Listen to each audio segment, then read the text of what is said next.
Hello, nice to see you all. I'm so sorry that I had to reschedule from Saturday.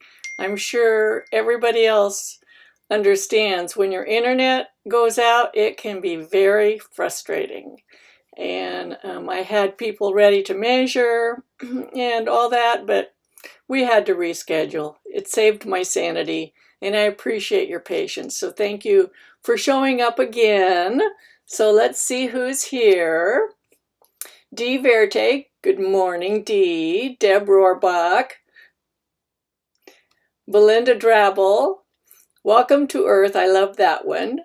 Joanne Dressick, Michelle Price, Carolyn Finnerman, TR Tube, which is Teresa, Scuba Buddy, Inbal Gross from Israel, nice to meet you. And you have a couple questions I'm going to answer for you. Fatima, Karen Casti, Francoise, Silvina Carreras, Francoise, oh, she says hello. And Fatima is the one who translates into Portugal for me. Francoise translates into French, and Teresa translates into Spanish. And I could not do this without these people. They also help me edit and help me catch the mistakes.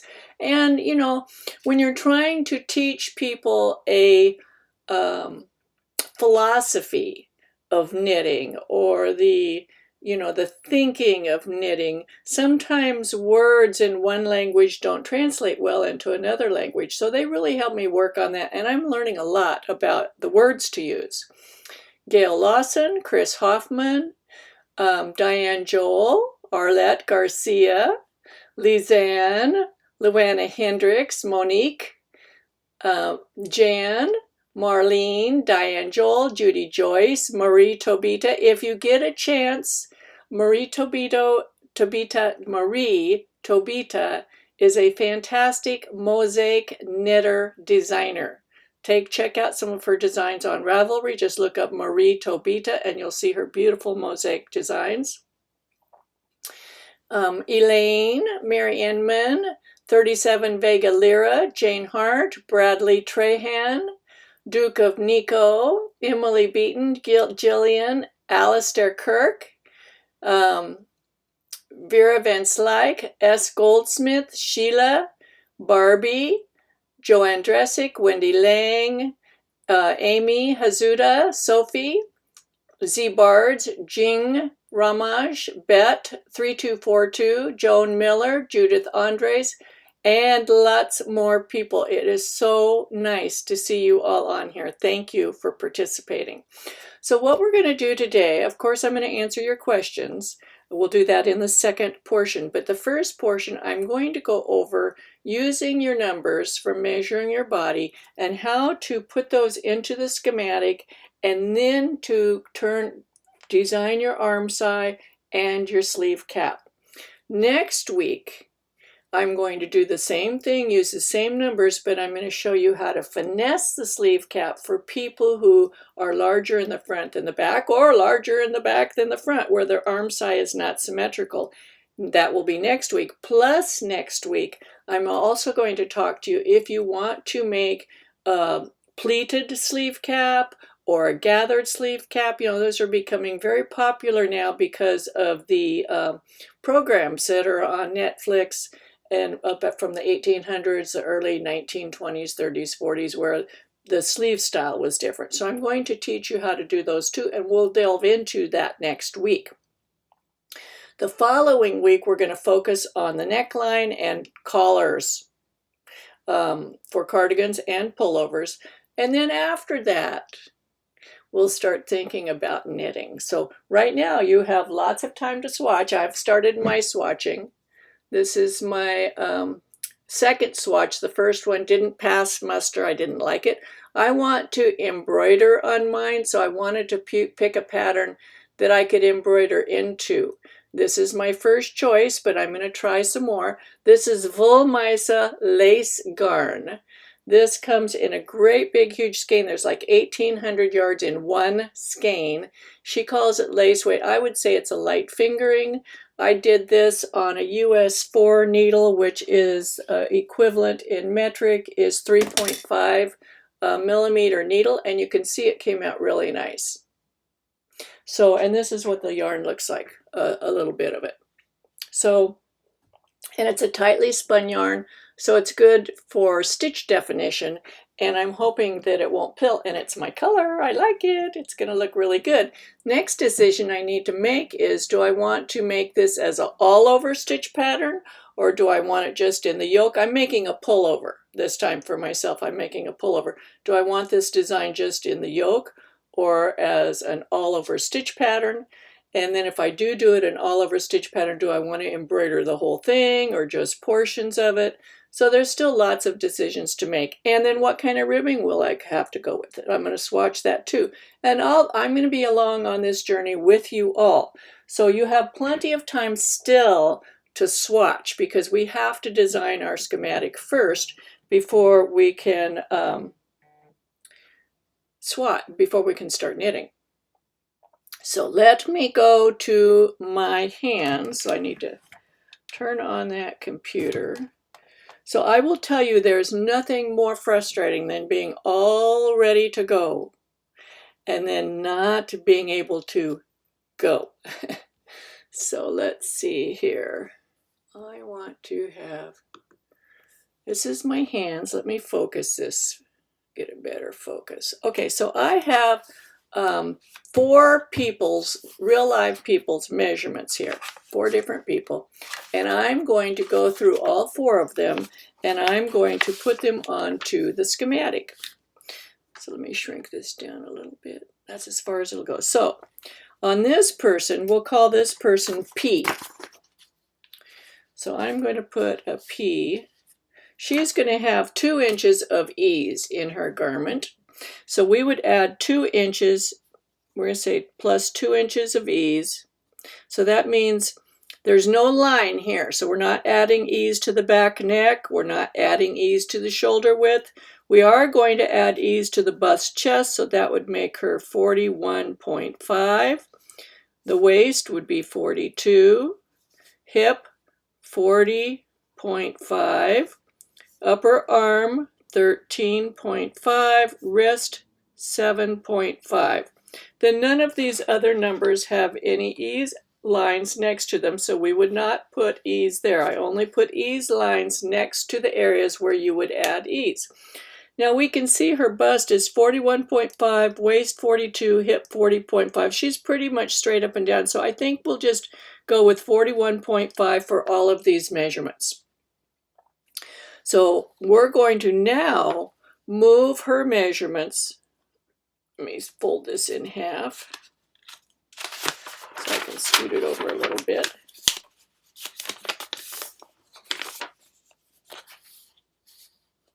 Okay, so we're going to start with the back neck, 4.5. That's going to go right here, 4.5. Shoulder width, 16. That's going to go here. Bust, chest, that's C divided by 2, so 41.5 divided by 2 would give us 20.75. We're just going to round it up to 21.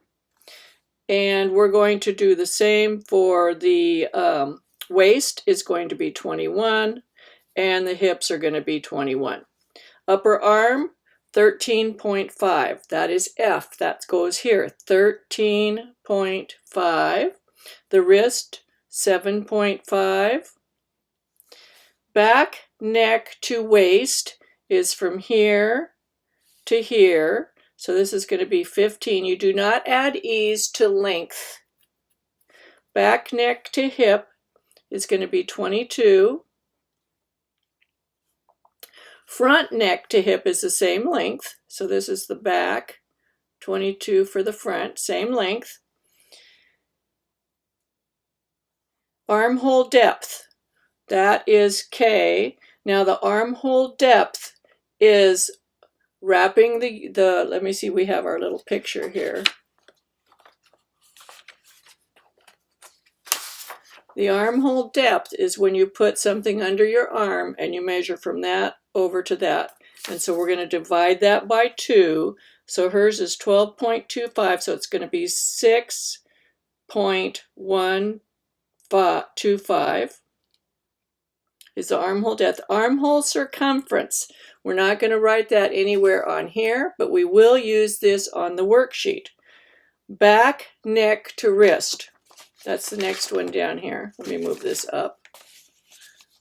Back, neck to wrist. This one's hard for a lot of people. So you would take, we have B, which is the shoulder width. B, shoulder width. You use half of that. That would be 8. You take the full back, neck to wrist length minus 8 gives us 22. So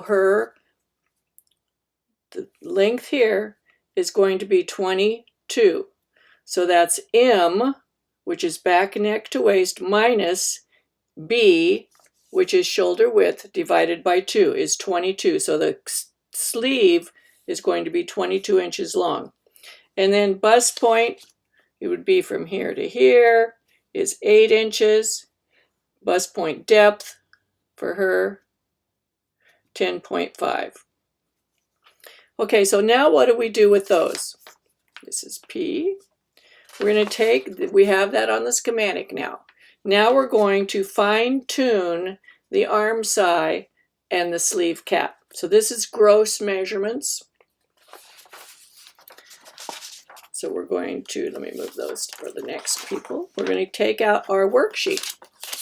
So now we have our worksheet. We're going to use the across shoulder measurements, which was 16 for P. This is P. 16. Upper chest measurement divided by 2. So hers is going to, we said it was 21. Armhole depth, we got for that was 6.125. Oh no, I'm sorry, it's 12.5. Armhole circumference,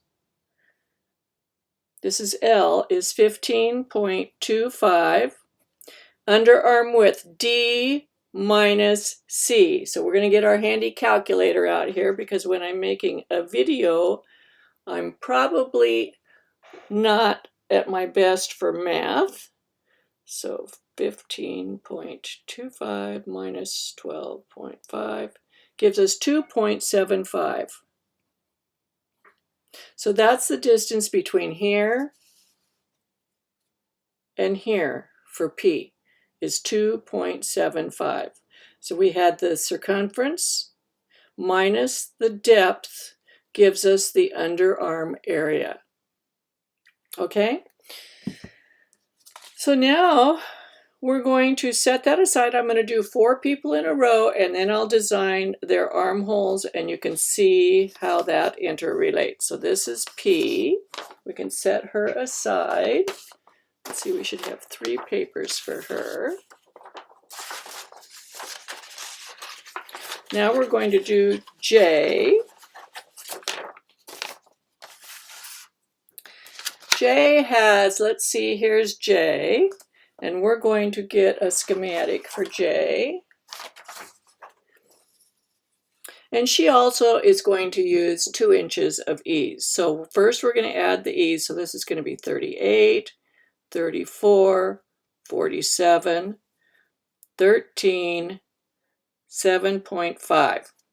Then we're going to move these onto the schematic, and I'm going to go through this a little faster this time, but I just want you to see for different sizes, and then I'm going to show you something really cool.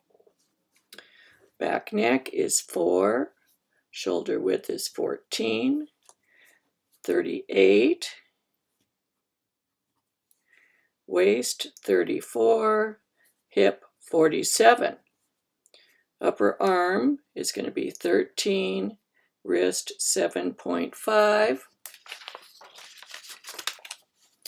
Back neck to waist is 15. Back neck to hip 21. And front neck to hip 21. Armhole depth is 12.75 divided by 2, so that's going to give us 6.125, same as P. Can you see this okay? For the people that know my text number, if I'm doing something wacko and you can't see it, just tell me, okay? I'll watch for it. Armhole depth 6.125, armhole circumference, we don't need that on here. Back, neck to wrist. So we're gonna, her shoulders are 14, so we'll use 7, and 29.5 down here minus 7 will give us 22.5. Right here for her total sleeve length. Bust point 6.5, bust point depth is 10. Okay, so that's for J. And then we're going to move these measurements, the important measurements, to this sheet. So the across shoulders for her is 14. The upper chest measurement divided by 2 is going to be, whoops, I did that wrong. I wrote the whole 38 up here. Somebody should be yelling at me. So that's 15, 6, 18, and this is 17, and this is 23.5. I have to remember to divide those by 2, right? So this is going to be 18. Armhole depth is the whole armhole depth, 12.5, 12.25. Armhole circumference is 16, so that's going to give us a 3.75 inches underarm. This part right here for her is 3.75 inches. So we've got, that's J.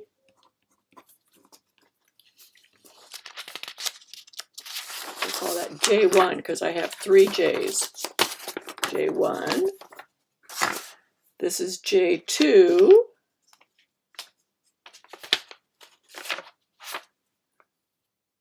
J2. Okay, J2.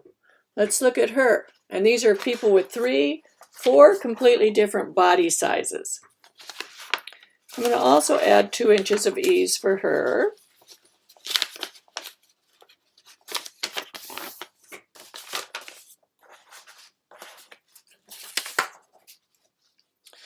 So we're going to make this 50.5, 45, 51, 17, 8.5.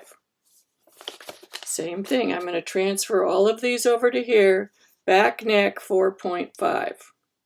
Shoulder width 16.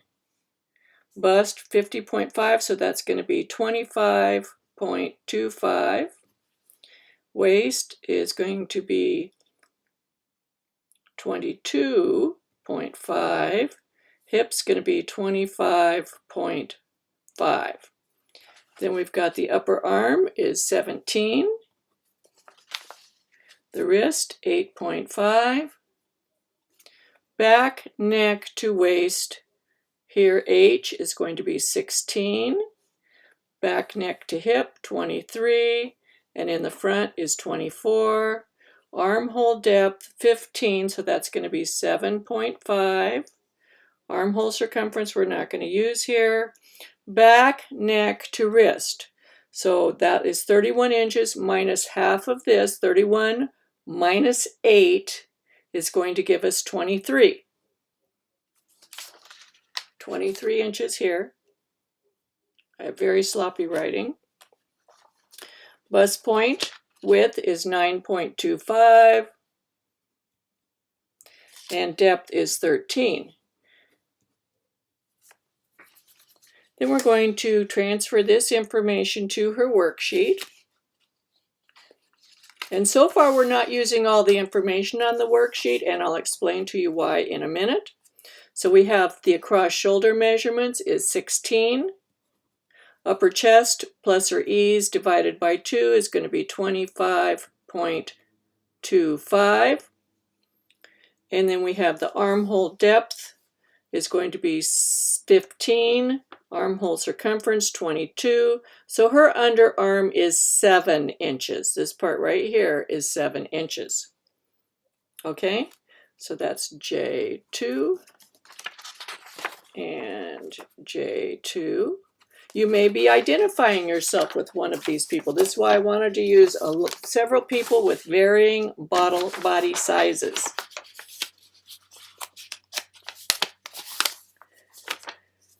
So here we have J3.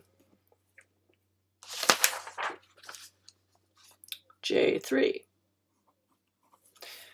And we're going to also add 2 inches of ease, 50.5, 45, 54.5, 18.75, and 10.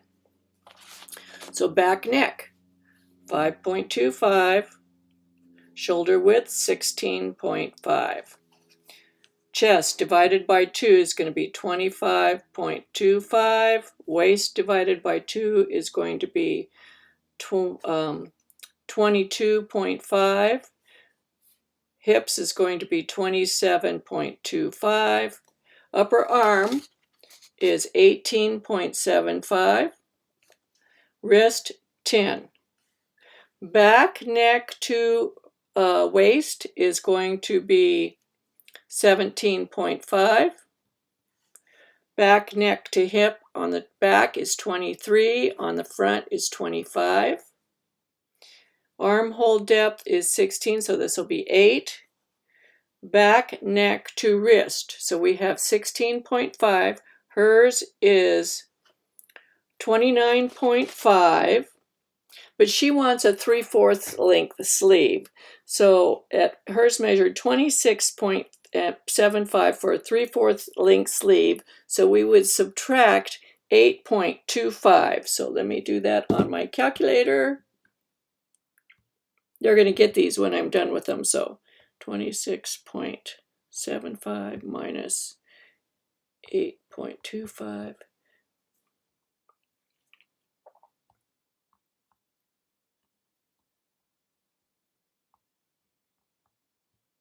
18.5. So her sleeve length is going to be 18.5. Bust point width is 9. And the depth is 14 inches. So let's transfer these to her worksheet. Across shoulder is 16.5. Upper chest divided by 2 is 25.25. Armhole depth is 16. Circumference 21.75. So that's going to give us 5.75 inches at the underarm, which is different. Then, each person has been different. So let's compare these. I'm going to draw I'm going to freehand draw for each person on one page. So I'm going to keep these out. I have easy access to them. We're done with this, and we need plain paper. So we're going to start with P. We're going to have P, and we're going to draw the underarm, Armscye, okay? And then over here, we're going to draw her sleeve cap. And I'm just freehanding these. And then we're going to have J1, same thing.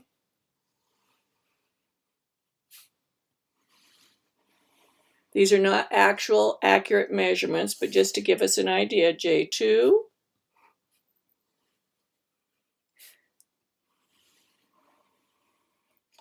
and J3.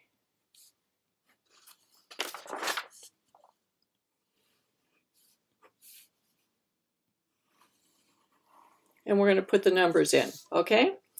So we're going to start with J3, because that's the last one I did. It's on top. So we know that her armhole depth from here to here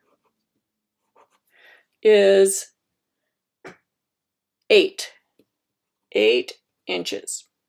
This is where we're going to be using the worksheet that looks like this, okay?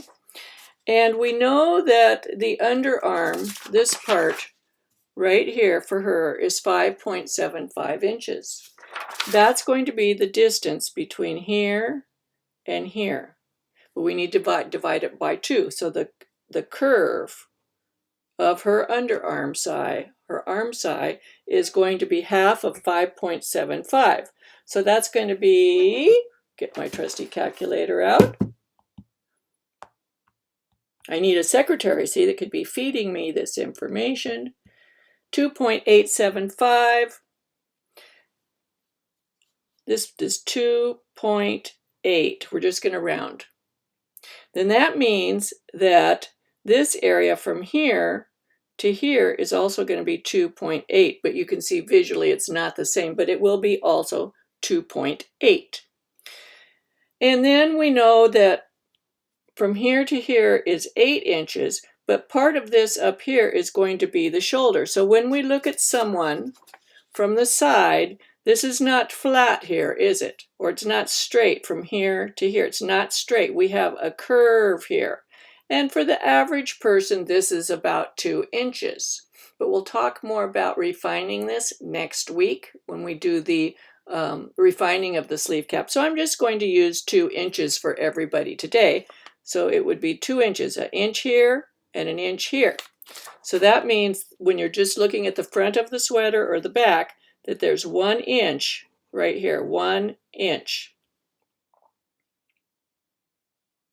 If this is 2.8 inches wide, we're going to divide that in half.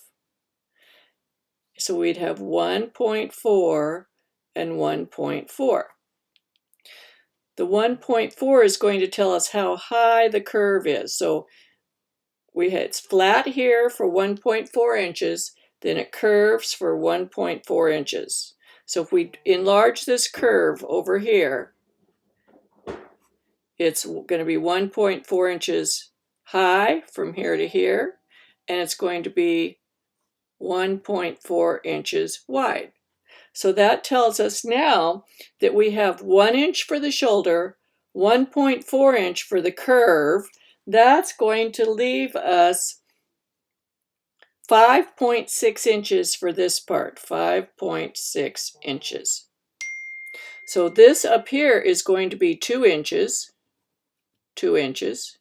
We've got 2.8 from here to here, so that means from here to here is also going to be 5.6 inches. And this is how, so this is dividing this in half like this. This half would fit perfectly into this area. So let's do J2. That's J3.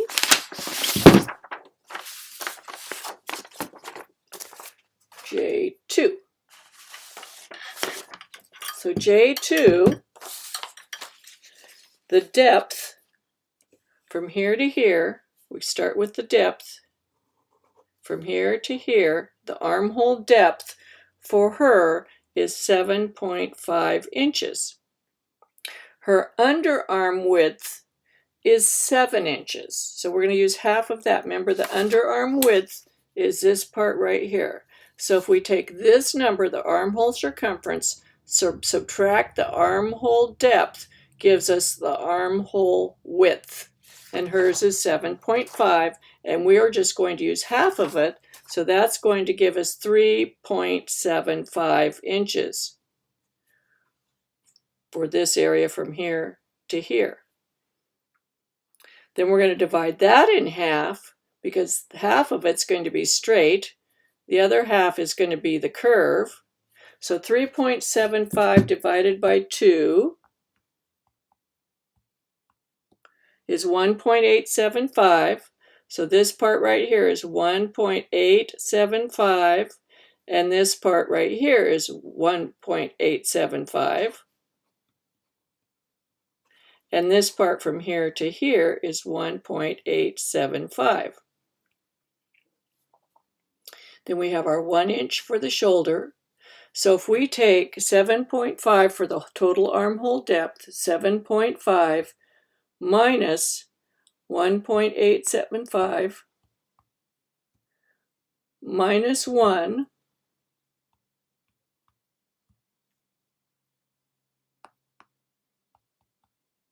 that gives us This distance here is going to be 4.625. So her armhole, total armhole circumference was 22. On J3, the total armhole circumference was 21.75. They're very similar in the circumference, but see, her depth is shorter. This is longer, but she has more in the underarm. So here in this part right here, this would be straight, 1.875. This would be our curve, 1.875. Here's our 2 inches here. And the remainder between here and here is going to be 4.625. Now, how do you know how to knit this? Well, we're going to do that on charted paper when we do the next week, and we're going to also learn how to use knitter's graph paper, regular graph paper and knitter's graph paper. So here we have J2. Let's go down to do J1. J2 is finished, and we'll be able to compare these.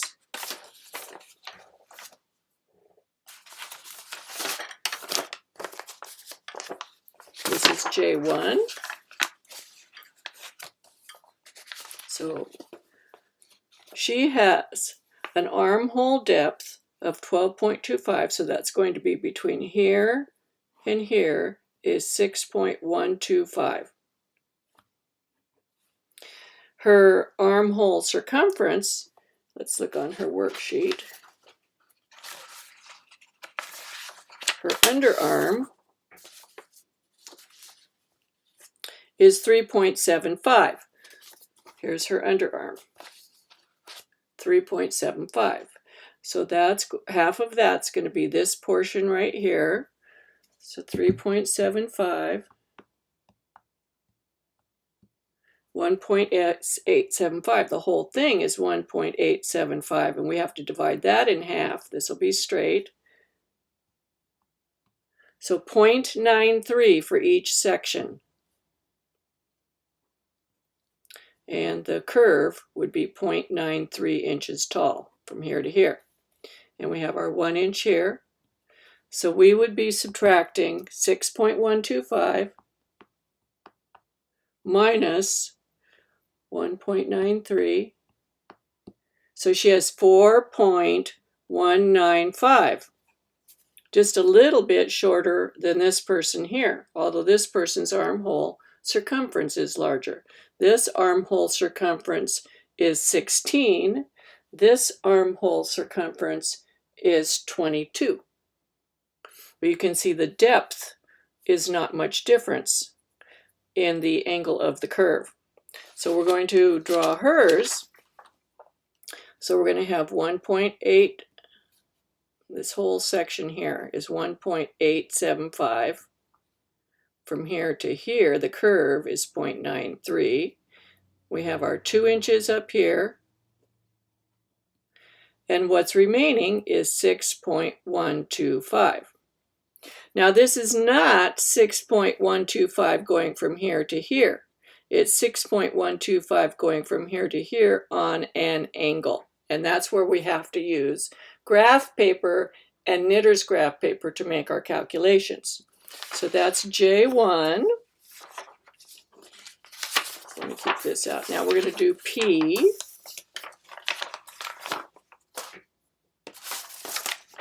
So here we have P.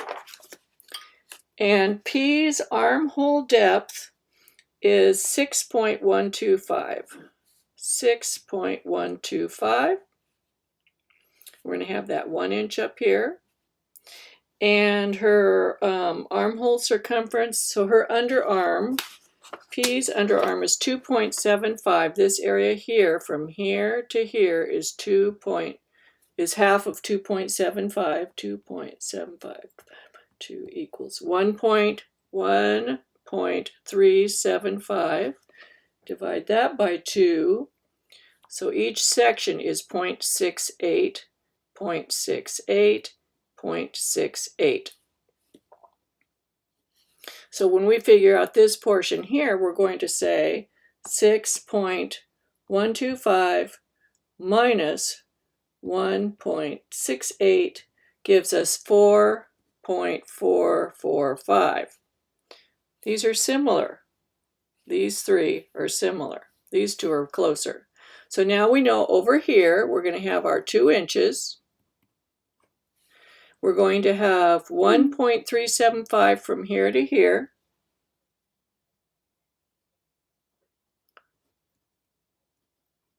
And that's going to leave us between here and here 4.445. Does this help you with this type of calculation for the different types of arm sleeves? Let me know, please. Let me go down here the comments and see. And remember, when you're going to ask me a question, put the word question in all caps. You're doing really great. So this is just rough drafts. This is just the starting, because we're going to transfer all of this stuff to regular graph paper, and only parts of it are going to go to knitter's graph paper. We do not need to put our whole schematic on knitter's graph paper. Okay? So what I want to talk about next is, let me see real quick. I'm going to put this back on me, but you're going to see me looking down at the ground for a minute. So because I want to pull up a website that I want to share with you. It is the Craft Yarn Council and the standard body measurements. Under their standards, let me share this with you.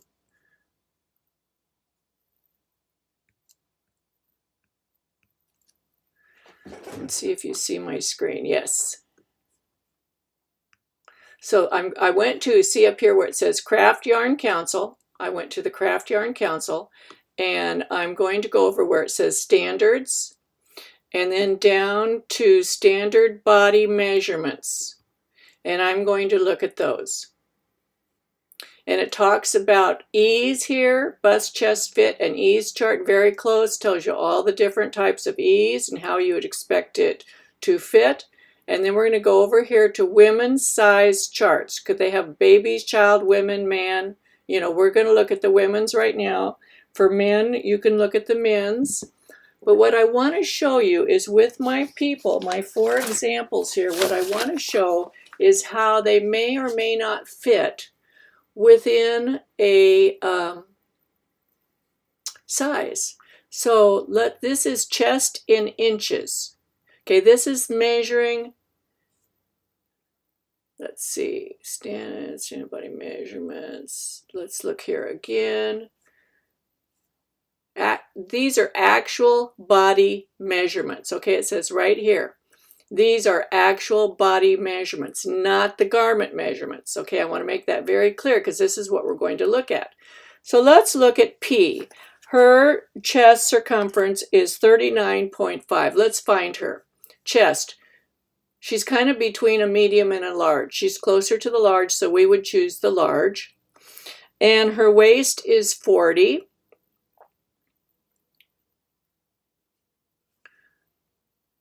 Which is up here. This is extra large. She's above extra large. Her hips are 38.5. She's over here in the medium. Her upper arm is 11.5, so she's in the medium. Her wrist, let's see, there's no wrist. Her armhole depth is 6.125, so she's over here in the small, extra small. Her armholes are the waist, hips, so we've covered all of those. So you can see that she is in several of these sizes.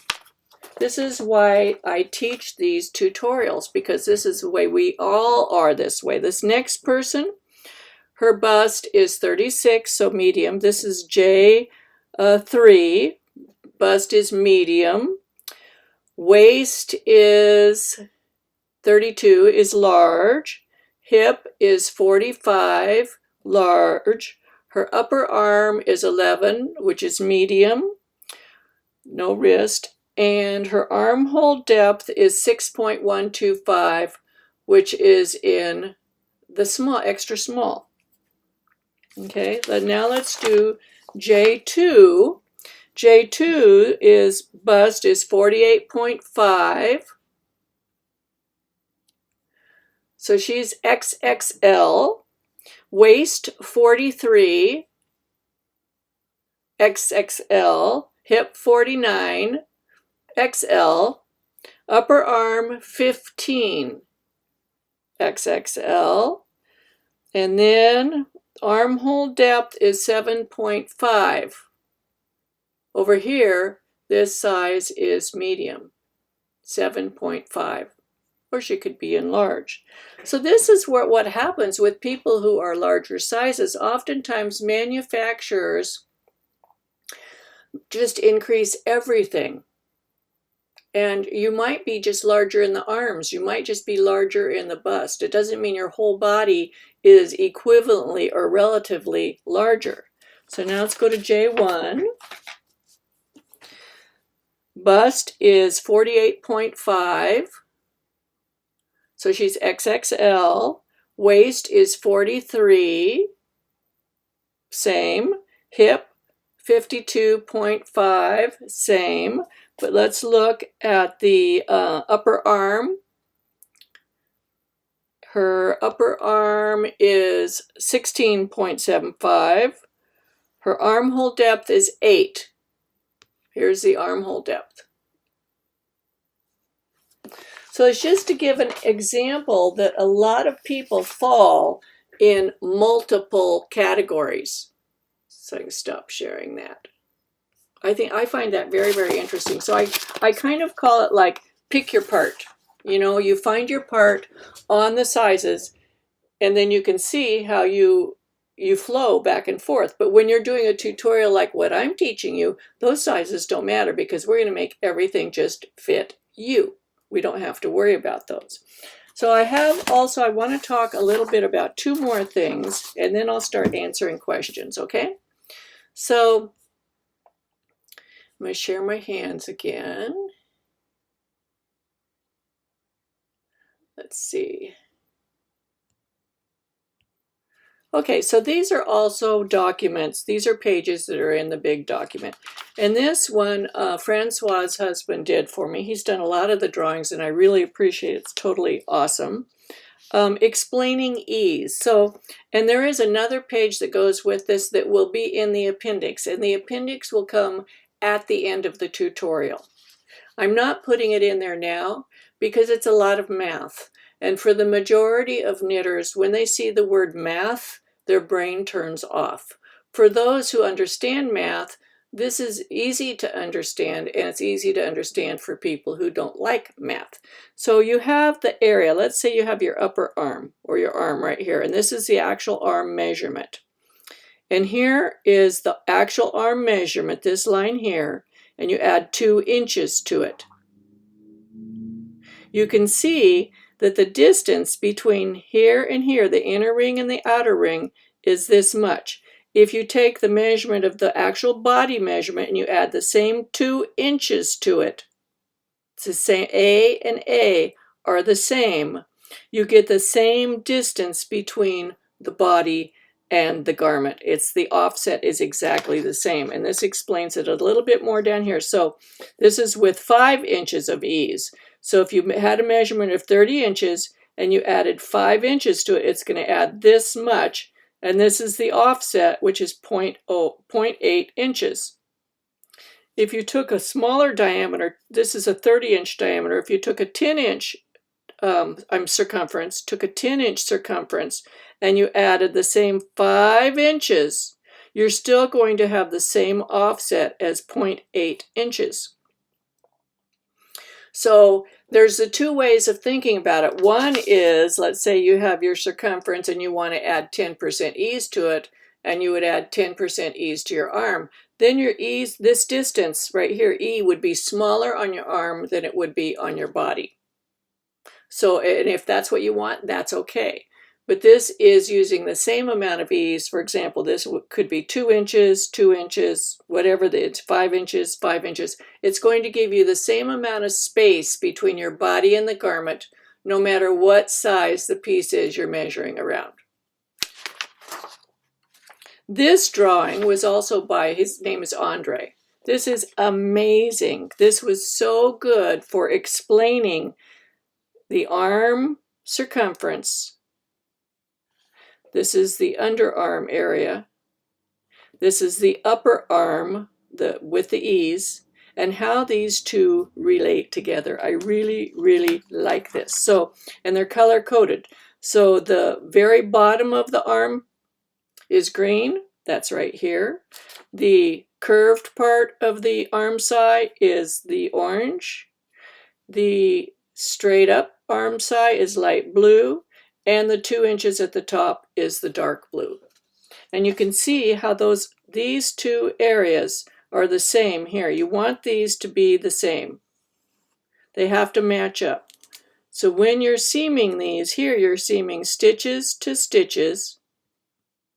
Here you're seaming rows on a diagonal, 2 rows on a diagonal, and there might even be a stair step in there. Here you're seaming rows to rows, and here you're seaming stitches to rows. So all the seaming methods are used when you're putting an arm sleeve cap into an armscye. Okay, now I'm going to go to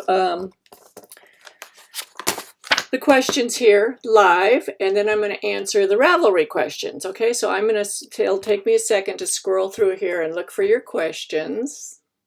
This is the meat of this entire tutorial, is the armscye, and the sleeve cap shaping is the meat. Everything else is filler, because when you make a sweater, a button band's a button band, a neck's a neck, ribbing's ribbing. They're the same on no matter what style sweater you're knitting, but this is different from a drop shoulder or a yoke or a raglan. So really the only difference between the styles of sweaters are the way the sleeves are put into the body. And I wanted to show you this sweater. This is by Vera Sannon, who's a designer. I really love her. I've knit quite a few of her sweaters. I love how they fit me. But I wanted to show this one. I wore one of hers last week too. This is a contiguous sleeve, but a contiguous sleeve looks just like a set-in sleeve. It's just all knit in one piece, and it's not a sleeve style that I'm going to cover in this tutorial, okay? But it mimics a set-in sleeve. So here's my sleeve cap. Here's the body. On this, though, my body is a little bit too wide right here. So when I put my arm down, I get this fold right here. So you can see that the body is actually widening out here. It's not going straight down. If this had come straight down and the sleeve attached to that, I would not get this fold here. So when you're looking at your own garments, try them on and look and see how they fit, because next week what we're going to talk about, and I'll give you a little glimpse. Let's say we've got this, let me go back to my hands. So we've got this armscye here, okay? And this is where the, you know how on the worksheet I use a chest circumference, and I didn't refer to it yet, we will be. So let's say that you're a person who has a large bosom. We're going to transfer this over to here. So this is, and the arm comes straight down, and the sleeve shaping for the armscye. If you have a lot of boobs in here, and this creates more use of fabric in here, what you're going to do, and we're going to do this next week, we'll figure out mathematically how to do it, then your arm will not come straight down, it'll slope out, and then you'll have your curve. So that you have a little extra fabric in here that's not here. This part will look exactly like this. It's like if you took a piece of scissors. Let me show you. This is what, and I'm going to show you this next week too. Let's say we took this.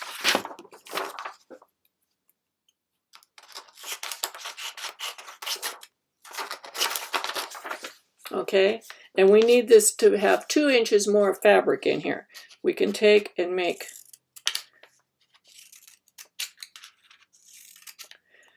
and this will allow us to pull this apart,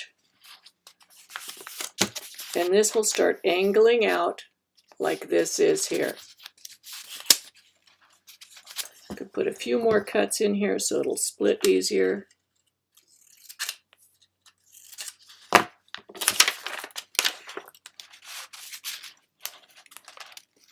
see what I'm doing here? How this is going, these are going to pull apart, so it gives you more fabric in here, and it will pull this out. So it's going to look like this.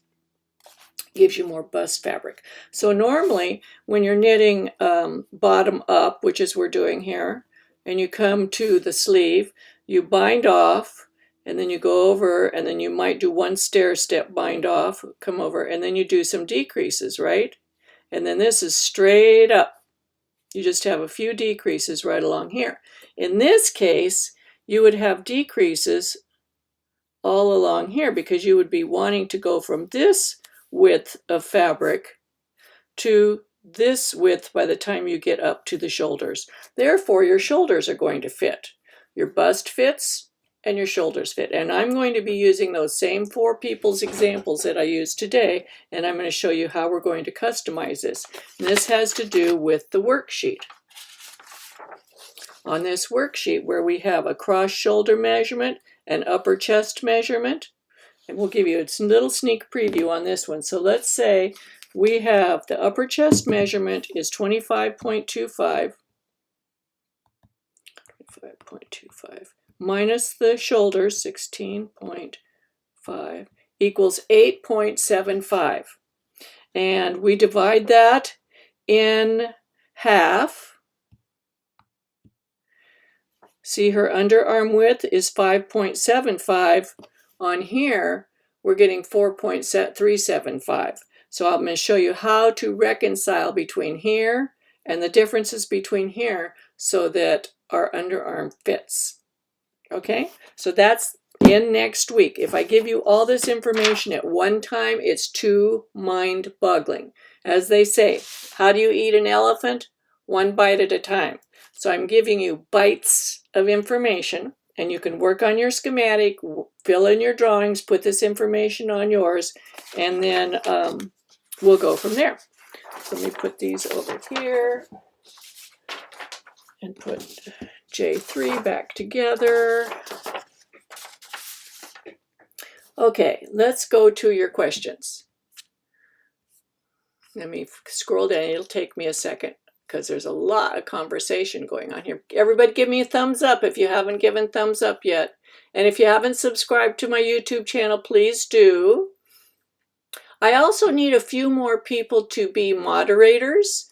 And what a moderator can do is kick people out. Like if we get somebody on here who starts making negative comments or isn't a knitter and starts spamming us, they can kick that person out. So if you want to volunteer, that would be great. I can't tell if you're volunteering on here. Okay. Oh, a bunch more thumbs up. Thank you. I appreciate that. Because I'm sitting here, I'm just looking at my computer screen. I'm envisioning all of you out there.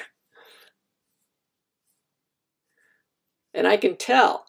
No, I can't. Okay, I haven't seen a question. Everybody's saying hi. There'll be some questions. Oh, here. Welcome to Earth. I want to embroider on mine too. Questions. Any tips for a pattern that you can embroider more easily into? Let me go get my... No, I'll bring it next time because it's in a closet and I got to dig it out. Where is it? I'll have my embroidered sweater here next time and I'll show you. But let me go to my hands and I'll tell you why. Or actually, I could get a book out. Let me get this book out. This is this book, but any book will do. Any book will do, but I'm going to go through this one. I'm going to show you pictures of things that would work for embroidering. So here's mine, and the reason I chose it is because, let me get a pointer.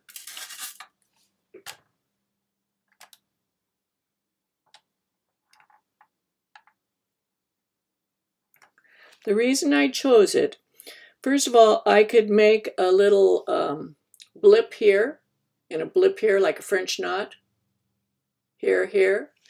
I can use and go up the center of this with a back stitch and make a line.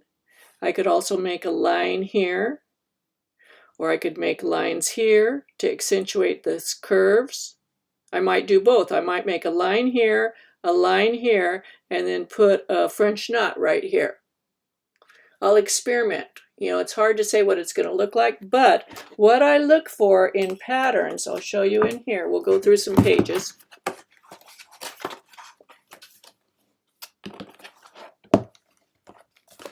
Getting some glare. This one would work. You could put French knots, or there's another type of knot that you could put in here that would look cute. You could put a back stitch through here, but it's going to give you V designs. You're going to end up with V's. If you want V's down the front of your top, you could put little knots here. You could in here do a back stitch. This one you could, you know, follow one of these lines or more than one line, so you're outlining with a back stitch. You could put knots in here. Could put a knot in here. This one again, I wouldn't, for me, I don't want a bunch of V's, because then all you're going to see is, if you outline here, if you use a back stitch on these, you're just going to see a bunch of V's. I like curves. This has lots of opportunity. So you could go around like this and make these curves. You could put a knot in here. You could do something in here. Could put knots up here. Same here. This is too, the lines are too, it would just accentuate the lines. Unless you like, you know, same here. I would end up with just a bunch of V's. But it's personal preference. I don't see any alternative. I don't see anything there. Oh, this has, but this already has these, it has these bobbles here. But you could not work the bobbles and put knots in those places instead. That would be very pretty. So instead of making a bobble, you would just make a knit or a purl or a seed stitch bump there. And then you would add some knots to it with your second color. And I'm going to use embroidery floss on mine because I'm using a very fine weight of yarn. So I'm going to use embroidery floss, and it comes in lots and lots of colors. I'm going to use jewel tones on mine. So like turquoise, emerald green, you know, stuff like that. I think it's going to be gorgeous. Let me do a couple more. This one's interesting. Again, you could leave these bobbles out and put a knot in. You could put them at different intervals if you want. You could add a back stitch in here. You could accentuate these. You could put some knots in here. And basically you have to swatch and just try it. That's why I'm making several swatches. This is another one. It has lots of curvy areas. There's lots of things you could do in here. You could back stitch here. You could add, you could put a star in here. Okay, that's enough of that. That was a great question. I love that type of question. Okay, let's see. Hi, Eva. I haven't seen you for a while. Okay, can you post a link for the yarn Lace Garn? Let me show you, and I have to give you a warning. It's a rabbit hole, but let me pull up her website and I'll share it with you. It's Wollmeise.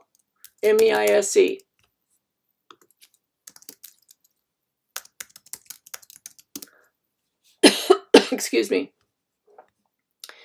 And it is sold at Loopy-U, but you can buy it direct from her. There's much more to choose from.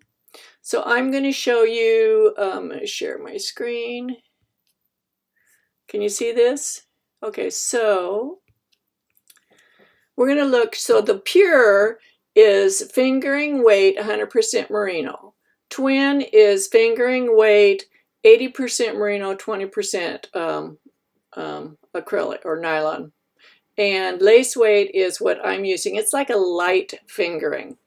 These come in 150 gram skeins. You have to keep that in mind. So there's a lot of yardage. Both of these come in 150 gram skeins, and I find these two to be interchangeable. I cannot see or feel a difference between the two.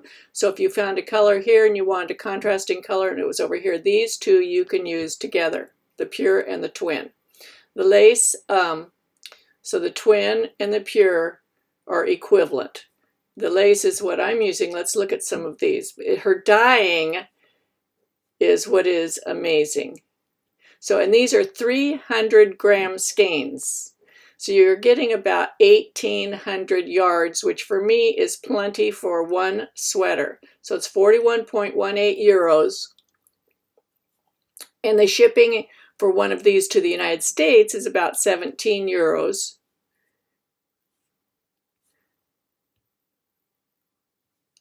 But the colors are unbelievable. Just so deep, rich. I ordered this one. And just yesterday I was on here shopping. And the other one I ordered isn't on here, so she must be out. It's so pretty. I can't wait. I'll share it with you when I get it. So if we go back and we look at some of the, and then she has blend. She has a DK weight and a blend. I haven't looked at the blend yet. Let's see what weight of yarn that is. It's a MCN. It's 70% wool, 20% merino, 10% polyamide. And it's, you get 150 grams in the skein and 545 yards. So it's like a sport weight. I think it's a sport weight. But the twist on her yarns is tight.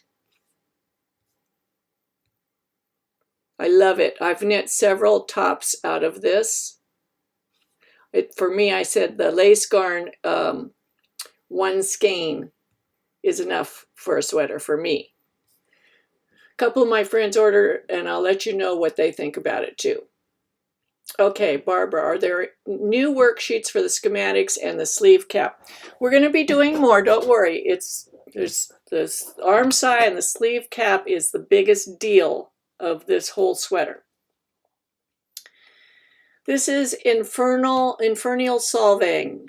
Yesterday I measured my mom so I could knit her a sweater. She knew every measurement I needed and the same order. She said it's because she's made so many clothes. Yep, very cool. My video is scrambling. Oh, I'm sorry. Oh, I guess I put 19 instead of 18. I'll double check. Kathy, question, should the front neck measurement commence from where we want the neckline to commence down to length rather than the same measurement as back neck to length? If you're talking about the front measurement from the here to the bottom of your sweater, that measurement, like if you choose back neck, which is right here, that's where you're going to measure from the back down to the waist and to the bottom. And really, what you're wanting to know is there a difference between the front and the back for people who are busty. But if you take that and come straight over here, see, that's the top of my shoulder. That's the same point. It's the same point. So if you're measuring from the front down, if you start right here, side of your neck, and measure down, okay? I think that's what you're asking. Okay, Diana Licata, feeling very ignorant here, but what is ITAG? ITAG stands for It Takes a Guild. It takes a guild. And I have 4 tutorials. And the reason I call it It Takes a Guild is because these are based upon many measuring sessions with my friends and a lot of previous knitters prior to you knitting these styles with me in person, and the feedback and all of us compiling everything together. Plus, beyond that, it's all of you participating. Francoise, Teresa, Fatima, who help me with the translations, Margot, who helps monitor my Knitting with Suzanne Bryan group, Dolise, who monitors the Knitting with Suzanne Bryan on Ravelry, Demetria, and other people who really help answer people's questions on Ravelry. It takes a guild to do a tutorial like this. It really does. It takes all of us. And that's why I call it ITAG, It Takes a Guild. So this is the ITAG set-in sleeve sweater tutorial. This video, this live stream is going with that. But anybody can watch this. You don't have to be doing that tutorial. Each tutorial is like a book on that style of the sweater. And I walk you through it step by step by step, from knitting a swatch, creating a fabric you like, measuring your body, creating a schematic, figuring out how much yarn you need from your schematic, and then learning the style of the sweater, which is where we are right now, creating your own personal pattern, and then you'll knit it. So, how did you figure the 3/4 length sleeve for Gilead? The person who wants the 3/4 length, she said, I want my sleeve to come right here. And I measured from the back neck to that point. Each person's different. There's no rule that says that this is 3/4 length, or this is 3/4 length, or this is 3/4 length. You know, a short sleeve could be here, or here, or here, or here, or here above the elbow.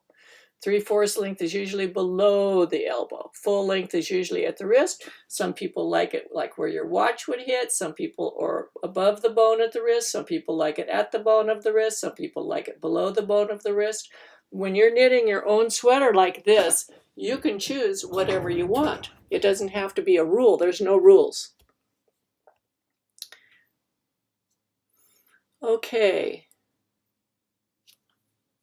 So Judith and Andres, where do we get the Armscye worksheet? This is all in the tutorial. It's called ITAG Set-In Sleeve Sweater Tutorial on Ravelry, and you can purchase it. It costs $25, but it's a book, and it comes out in sessions. So we've just done the third session just came out, and the next section will be coming out in this coming week.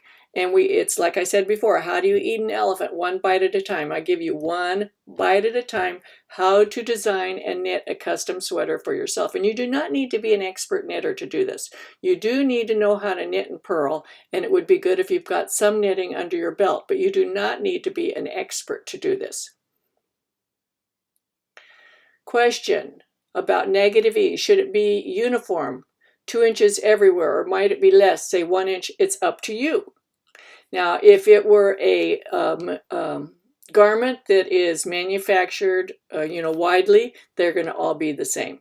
Okay, the ease will be the same between the arm and the body. I have a sweater that is very boxy, but then the arms have negative ease. So it actually has 10 inches of positive ease in the body and negative ease in the arms. It's up to you, and it's up to the style and how you like your garments to fit. And you can be very creative, you know. You can use elements from different garments that you already own, and you try them on and you like the way this sleeve fits, but you like the body of another sweater. You can measure those different parts and put them together. Dolise, question. This is a late question from Demetria, who can't be here live. Why are we measuring the sleeve length by measuring from the back neck to the cuff and subtracting the shoulder? That is the most accurate way to do it. It's not going to change. If let's say your shoulders come out to here, and then you measured your sleeve length from here, and when you knit this, it really didn't come to right there. It came up here a little bit because your gauge didn't come out to what you think, or it came down here a little bit, and then you knit your sleeve could be too long or too short. And because we're knitting this from the bottom up, it's, you'd have to rip out the whole sleeve cap if it were too short or too long to make it longer. Or you could add some to the cuff, but that's kind of like the secondary choice. So it's better to have your body measurement, the actual body measurement, not a garment measurement when you're trying to check your sleeve length. Your sleeve length will come much, much better. And we learned this in the raglan sweaters and the drop shoulder sweater and the yoke sweater. You really need to be measuring from your body, from the back neck to the wrist for the sleeve length. Okay. And then here's the rest of Demetria's question. Wouldn't it make it easier to measure from the head of the humerus to the same point we used to measure the Armscye? Again, that's a great question. The head of the humerus, which is the top of the arm. But when you go to knit this part of your garment, if it doesn't come out the correct, then this isn't going to come out correct either. It's better to know the width of the garment, what it needs to be. And then when you knit it, and you're going to knit the back of the sweater first, and you can even block it first and make sure that it's the width that you want it to be at the shoulders. If it's different, then at that time you can adjust your sleeve caps or the top of your sleeve, length of your sleeve.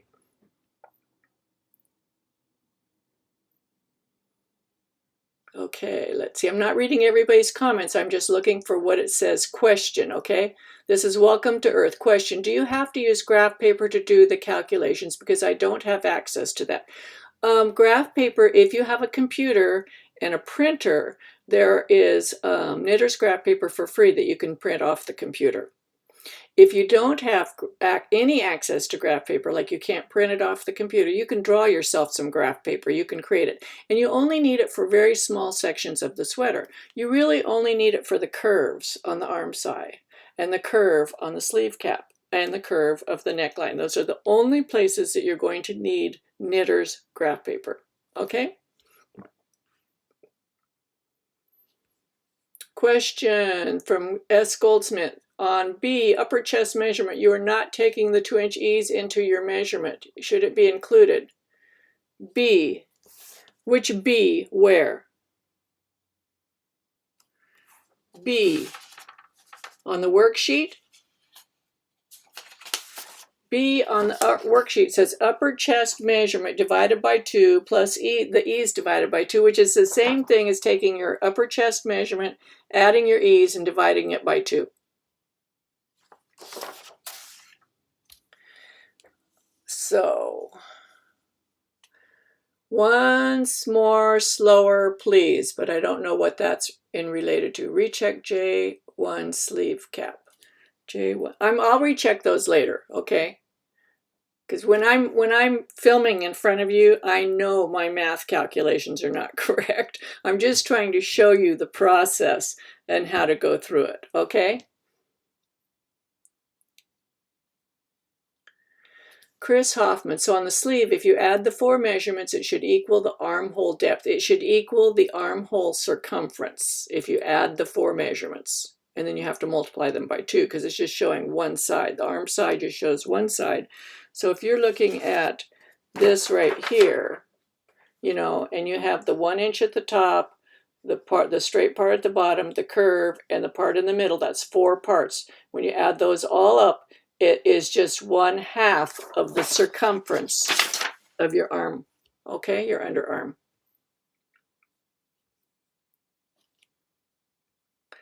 Will the offset, i.e. still be 0.8 if you, I'm not going to question, using the armhole depth as measured, won't that mean that the start of the armhole in the body is right under the armpit? Won't that be uncomfortable? No. This comes right up to my armpit. Now you have to remember that knitting is not a woven fabric. It is a knit fabric, and it stretches very easily, especially in length. So the whole sweater is hanging right here on the shoulders for a set-in sleeve.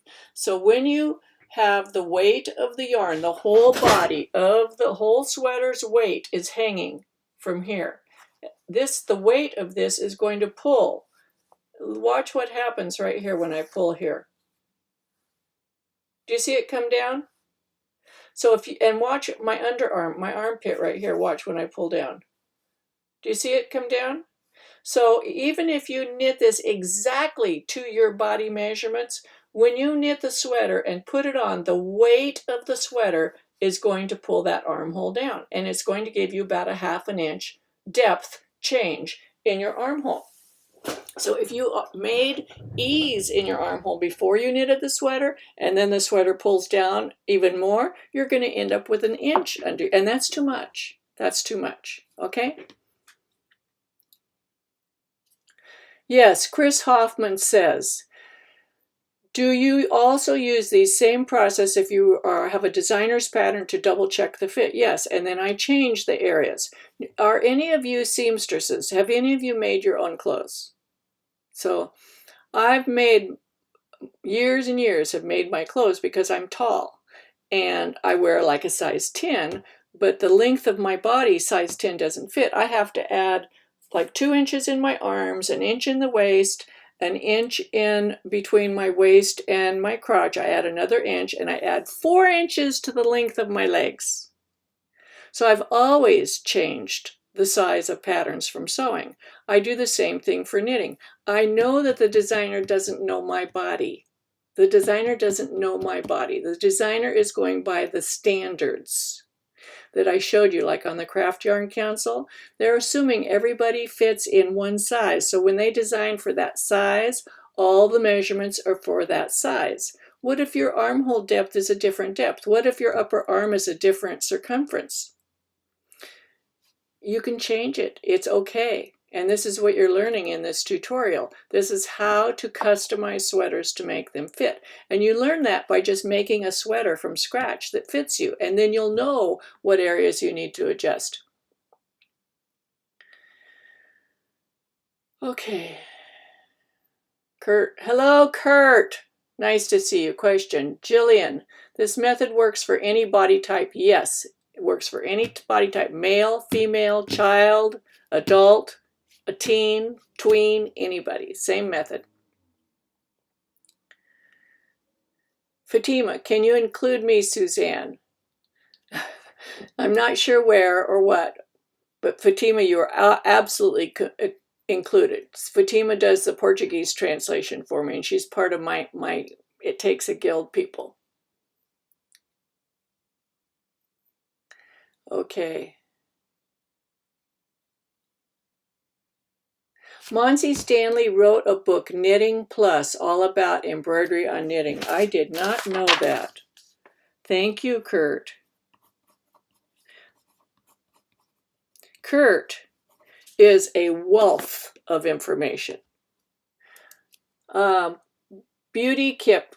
Question, I knit with metal needles and the stitches are sloppy. Which kind of material do you advise? Each person has to find their own, and they need to find a style of knitting that works for them. It may be how you're holding the yarn. It could be how you're holding the needles. It may not have anything to do with the needles themselves. I have a really good video called Even Tension. And it's how to hold the yarn, how to hold the needles, how to create the stitches so that you have even stitches so your knitting doesn't look sloppy. I do make YouTube videos. I have coming up almost 400 YouTube videos about knitting if you want to look at any of them. 37 Vega Lira. Question, what sort of thread will you be using for the embroidery? Just regular embroidery floss, the cotton embroidery floss. Michelle Price, if you are planning on knitting a texture stitch, how much bigger should you knit your swatches compared to just knitting a stockinette stitch swatch? So Michelle, what I do, let's say I'm trying to figure out what stitch pattern I want to use for the body of my sweater. I knit quite a few little swatches like this. These are not gauge swatches. This is not a gauge swatch. I knit several to see if I like how the stitch pattern looks, and I'll probably embroider on this to see how I like embroidering it. Once I have made my final decision, I make a swatch that's about 6 by 6 inches of this stitch pattern. And I block it, and I let it rest for maybe even a week or two. And I manipulate the yarn, I play with it, I carry it around with me, and then I measure the gauge. Also, you can use a small swatch like this, and once we get our schematic done, use between this small swatch, not a gauge swatch, this small swatch, and the schematic, you can calculate in advance how much yarn you're going to need for your sweater. And there's another question on that I'll answer in a minute. I'm going to answer a couple more questions here, and then I need to do the Ravelry ones because we've already been on here for 1 hour and 18 minutes. Let's see. This is from Michelle. If you're planning on knitting a texture stitch, oh, that's right. I answered that.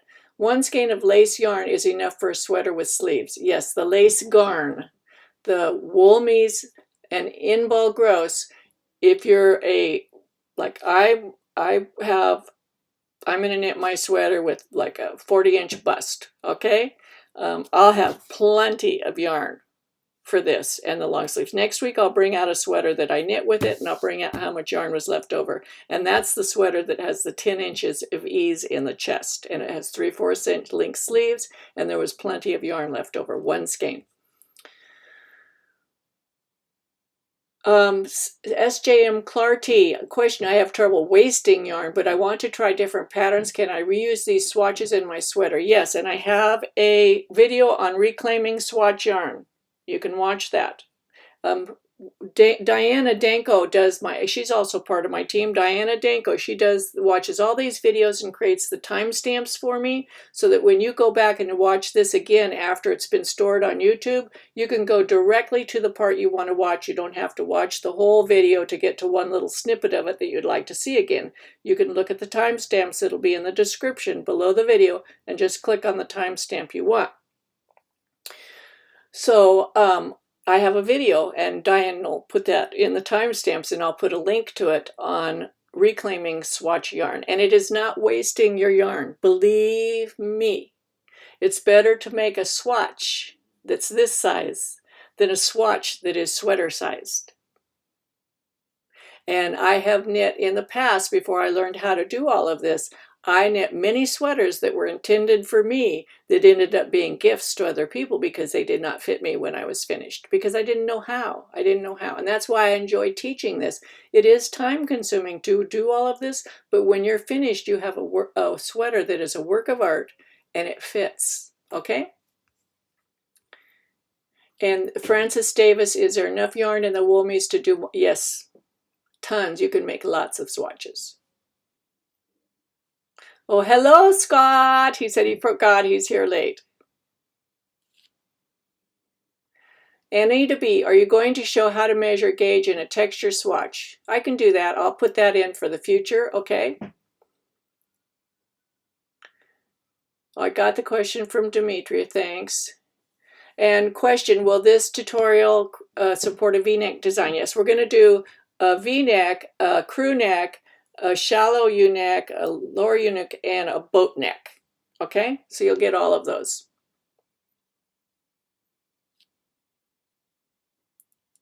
Joan, you can watch the replay on this to see how I did the measuring again, okay?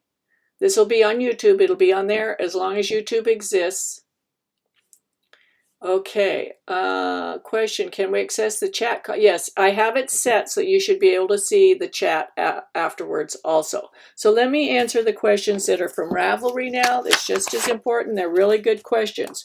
This is from Zenik Zondich 23. And she says she wants to convert her sleeve cap to short rows. What's the best way to do this? And she gives an example. I'm not going to be covering doing the sleeve caps in short rows standalone, or I'm just not going to cover sleeve cap short rows because that's a different style of sleeve cap and it's a whole different thing. If you want, there's a really good book by Barbara Walker, and it's Top-Down Sweater Construction. And in that book, Barbara G. Walker, Knitting from the Top, she explains to you how to use short rows for making sleeve caps, but it's top down, it's not bottom up. And in this sweater, we're doing bottom up, but I'll show you how you can convert it to top down because it's super easy, but we're not doing short rows bottom up. Top down, it's easier to describe. That's that one. This is for, I'm knitting a standard V-neck pullover for my husband. I think last week you mentioned that armholes for guys are a bit longer. If he's going to be wearing it over another shirt, yes, you want to make the armholes a little bit longer. If you're going to be wearing your sweater over as an outer garment, the armholes need to be a little bit deeper. If you're knitting it for wearing next to your skin, then they should be close to fitting. This is from Ginny Boxy 517. I have a lot of homespun yarn. Do I need to do anything extra to make a sweater fit? Nope, you just need to be able to knit your gauge swatches, get accurate gauge, and if your yarn is spun to pretty much the same texture throughout, it should work just fine. Then this lady shows this neckline that she wants to make, and she wants to know if I'll show how to put that in, and I can do that. I'll show how to add it to your schematic. This is a K-back 335. My sweater is going to be stockinette with a 3-color slip stitch pattern around the chest area. For my gauge, I've already made a scarf, the shift, using this slip stitch pattern, so I can just use that for my swatch. For the pattern, question mark. I am using the same size needles for the sweater. I will make a separate swatch for the stockinette. Thank you so much. You're awesome. It depends on how long it's been since you knit the scarf and whether you're using the exact same needles and the exact same yarn. My real underlying recommendation is anytime you're starting a sweater, I would knit all of the swatches needed for the sweater at that time, because you know very well, and in my set of series of my grand experiment on all the swatches, there were some of the swatches that had different gauge, and it was the same knitter, same needle, same yarn, but different times.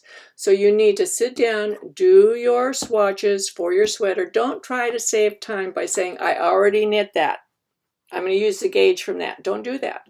because you'll be sorry in the end. You might luck out and it would be perfect, but chances are it's not going to be the same stitch gauge. And a small difference for a scarf is nothing. A small difference in gauge for a sweater can mean the difference of the sweater fitting or not fitting. Where can I find more examples and math in the appendix? And I already discussed that. In last week's live stream, I think you recommended 10% of positive ease for a cardigan or pullover. I didn't recommend 10%. We talked about inches.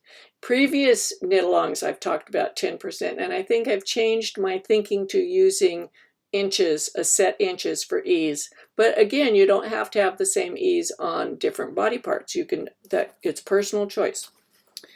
This is from Imbalagros, who's on here. She's live. I have a difference between the back and the front of the bodice, but the difference is the bust, not in the armhole circumference. And we'll talk about that next week. That's what I was showing you a little bit, how you're going to change that armhole. It doesn't change the armhole circumference, but it gives you more fabric for the bust. Question, how can I find these videos from the notes we have on page 14? This is a really good question. Armscye, and I think that I need to change the format of the tutorial and put a link and QR code for absolutely every single video rather than to the video list. Because if you're using your phone, it just takes you to the list and it's really hard to get to the individual videos. So we're going to have to change that. So Francoise and Fatima and Teresa, we're going to have to, I'm going to have to put those in. That's it. I'm glad she brought that up. This is from Amy Hazuda. My question is about ease at the upper arm. I want to make a tight-fitting pullover with negative ease, probably 2 inches of ease, but she wants a different ease in the arm, and we talked about that already. This is from Deborah, Mountain Mom. Question about the shoulder diagrams.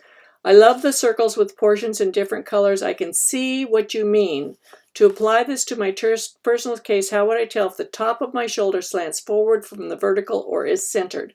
Next weekend, I will have my daughter here, and I believe, Deborah, if you're on here or watching this later, I believe that your body style is very much like my daughter's. My daughter has very square shoulders, like this. And so it's different in creating the slope of the shoulder, but I'll bring her and I'll show you how I measure her and use her as an example. Are the directions for drawing the sleeve cap and armscye for full-size sloper the same as the smaller version? Yes. That was from Wire Knitter. This is from J Rings. I saw an email with a subject line. I did send it this last weekend, Saturday, when I was trying to get ready for the live stream, and my internet flat out went out. I couldn't hardly even send that email out to you all. I couldn't even, because it kept timing out. I was using my phone as a hotspot, and by the time I would get something typed in there, it would time out and I'd have to start all over again. So I was only able to get the header in there, but I put the information in the header. So it said it's being canceled and rescheduled. That's all I could do, and I'm sorry, but I did the best I could. This is from Susan Marie. I have 2 questions in regard to page 14 of the PDF. Can you clarify what you mean by add this cuff width to the top of the sleeve width? Yes, and this is, let me go to my hands. This is also a very, very good question. So I talk in there about figuring out the square inches of your sweater so you can calculate your yarn that you need, right? The yardage of your yarn. So if you have one sleeve like this, if you put the next sleeve right here,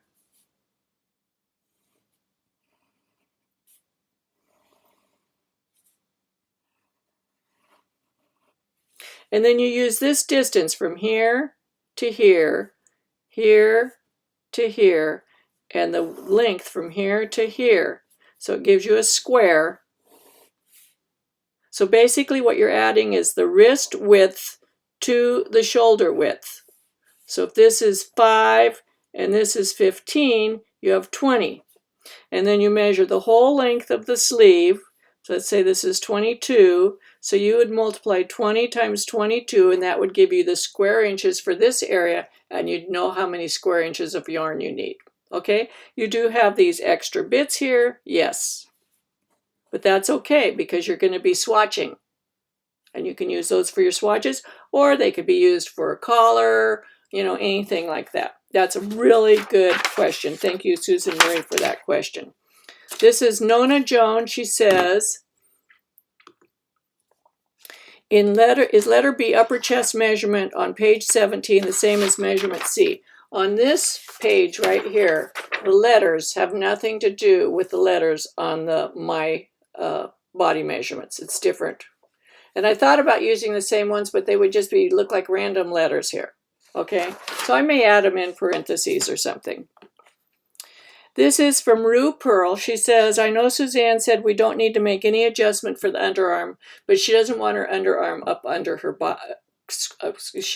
You can add ease if you just feel uncomfortable, but this is not in my armpit. You know, knitting has so much stretch. Now, when you go to seam in the sleeve cap, you could make the seam too tight, and that can be a problem. And we'll talk about that when we talk about seaming. But as far as the knitting, you don't need to worry about it feeling too tight in your armpit. If you use your real arm circumference and your real armhole depth, it should fit okay. Question from Zinni Zondich 23. Is it possible to knit the Armscye continuously and then to steek it? I'm sure it's possible. In fact, there's a guy on that we're going to have interviewed for he's going to do a presentation for our guild. In the last Knitty magazine, he had a sweater that he knit around the sleeves with the body, but I think it was more of a raglan shape, and he steeked it. I'm sure it's possible to do, but it's not something we're doing in this tutorial. Okay? This is from Susan Marie again. On the Armscye worksheet, you have us write in half upper body, upper chest plus half of the ease on a front measurement and a back measurement. However, I can't see where you use this measurement, and I discussed that already. We're going to use those measurements next week when we talk about refining the Armscye and the sleeve cap. So that's all the questions I'm going to answer. I hope that this helps you. I know it's a lot. I know it's a lot. But it's worth it in the end because you're going to come out with a gorgeous sweater. Okay? Any other comments that you need to make? I'll give you about a minute. I'm going to be on here again same time next week while I'm waiting for more comments. I'm talking. I'll be on here again next week, same time on Saturday. This Monday thing is a one-time only. Be sure to give me thumbs up if you haven't already. Please give me thumbs up. If you haven't subscribed to my YouTube channel, please do. I'm close to 87,000 subscribers. My goal is to reach 100,000 by mid-July. That's my goal. So, if you haven't subscribed, please do, or you can refer your friends to my YouTube channels and they can subscribe. That helps me a lot. It moves me up in the algorithm that YouTube uses to share my videos so that more people can see them. Let's see. Anything else? So the next update, usually I've been trying to get them out on Wednesday, but this weekend was really crazy for me and not being able to use the internet. So it might come out on Thursday or Friday. Also, I have that email list that I'm creating through Constant Contact. If you haven't already added your, Margaret says to please include cowl necks. That's easy to do. I can do that. If you give 2 thumbs up, it does not cancel the other. Thank you. That's so cute. I love that. What was I saying? I forgot. Anyway, the Constant Contact. I have that email list. There'll be a link down below this video that if you are not on that email list, you can put yourself on that email list. And that way, if something comes up like I couldn't be live, I can let you know. So, because some people get up like at 2 o'clock in the morning to watch this, and I just feel really horrible for inconveniencing somebody if they get up and then it's canceled. You know, so I wanted to let you know in advance, and that's one way that I can do that. So anyway, happy knitting. I hope you're having fun. Keep swatching. Look in your stitch dictionaries. Try different stitches that you never thought you'd like. Just try something different. Look at different ribbings. Try different ribbings. It doesn't have to be knit 1 purl 1 ribbing. It can be anything, and we'll talk about that more as we get to that section. So we'll see you later. Happy knitting. Bye.